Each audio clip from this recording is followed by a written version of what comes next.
आखिर में हेडलाइंस फिर। गौतम अडानी की तेलंगाना में वजीर आला रेवंत रेड्डी से खैर सगाली मुलाकात।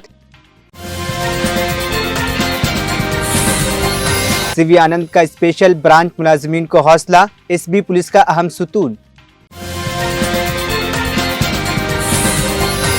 असदुद्दीन ओवैसी का उत्तर प्रदेश ज़िमनी इंतखाबात में अपना दल के साथ इत्तेहाद, 2 सीटों पर लड़ेंगे इंतखाब। उद्धव ठाकरे का इंतखाबी आज़म गद्दारों को इक़्तिदार से बाहर निकालने तक आराम नहीं करेंगे। 1TV उर्दू खबरनामा यहीं पर इख्तिताम पजीद हुआ। मुझे दीजिए इजाज़त, फिर होगी कल मुलाकात। अल्लाह हाफिज़।